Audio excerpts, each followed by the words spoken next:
Pemirsa, sebuah penelitian akhir-akhir ini mengungkap adanya konsentrasi tinggi parasetamol di Teluk Jakarta. Ditemukan di perairan, apakah kandungan obat pereda nyeri itu bisa membahayakan? Kita lihat yuk.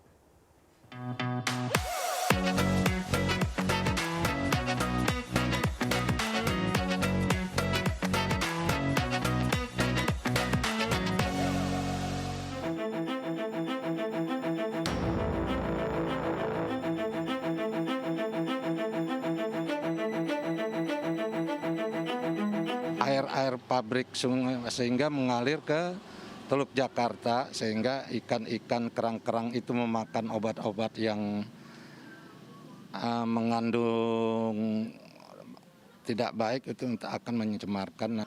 Mungkin pembuangan limbah dari rumah sakit kali ya, karena kan di rumah sakit itu paling banyak untuk menggunakan parasetamol untuk pasien-pasien. Yang saya kira menggunakan obat-obat yang mengandung parasetamol, kemudian limbahnya itu dialirkan ke sungai-sungai yang ada di sekitaran Jakarta dan mengalir ke Teluk Jakarta, ya. Dari pembuangan limbah ya, gitu ya, lihat TV sih ya kayak gitu ya biasanya ya. Bu, khawatir nggak dengan kondisi ini? Khawatir lah buat anak cucu kita ya. Dampaknya kan banyak itu di perairan laut ya, banyak sekali gitu loh. Bahan-bahan pencemar baru, produk farmasi, antibiotik, dan sampah plastik telah menjadi perhatian global. Buangan air limbah domestik terdeteksi mengandung konsentrasi tinggi kontaminan organik, produk pribadi, dan obat-obatan.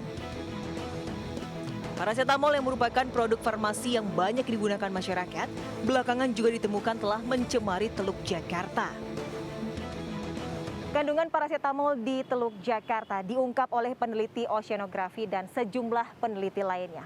Konsentrasi yang tinggi tentunya memicu kekhawatiran akan dampak jangka panjang yang akan terjadi di perairan Teluk Jakarta.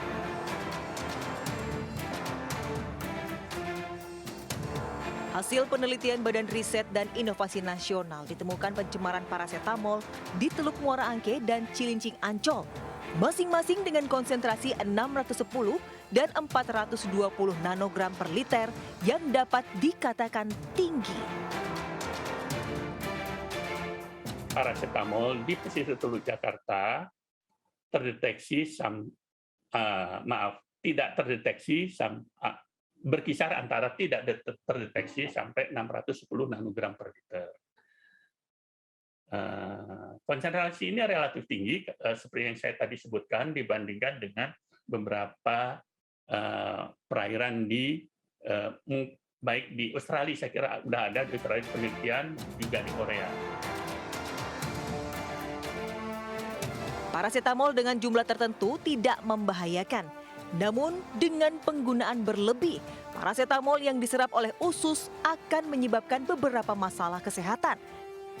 Seperti dieksersi urin dan membran sel hati berubah. Sementara itu mengenai penyebab dari tercemarnya Teluk Jakarta dengan parasetamol, hingga saat ini belum diketahui secara pasti penyebab dan dampak lebih lanjutnya. Sebetulnya parasetamol ini adalah emerging pollutant. Di WHO saja baku mutunya belum ada. Dan ternyata kalau dari penyampaian dari para ahli tadi kan ini juga kecil. Jadi sangat kemungkinan kecil untuk kemudian mengganggu kesehatan. Meski kandungan parasetamol di perairan tidak berbahaya, masih banyak sumber pencemaran lainnya yang berdampak kepada lingkungan. Perlu pembenahan yang serius terkait tata kelola limbah untuk menghentikannya. Itu kita sebenarnya harus memperbaiki pengelolaan limbahnya di perkotaan ataupun di sekitar sungai yang mengalir ke Teluk Jakarta gitu. Ada pelanggaran sih sebenarnya ya, dan kita juga sebenarnya udah tahu bahwa secara masif sebenarnya di Jakarta dan sekitarnya, bahkan lebih dari Jakarta ya, itu pengelolaan limbah itu kacau balau gitu ya. Dalam paparan jangka panjang, pencemaran juga bisa mengganggu ekosistem perairan. Para peneliti berharap adanya studi lanjutan terkait dengan penemuan parasetamol di perairan Teluk Jakarta. Namun terlepas dari itu semua, tentunya kita semua bisa turut ambil bagian untuk bisa mengurangi pencemaran lingkungan meski dari hal terkecil sekalipun yang bisa kita lakukan. Saya Deswita Bionda dan tim liputan melaporkan.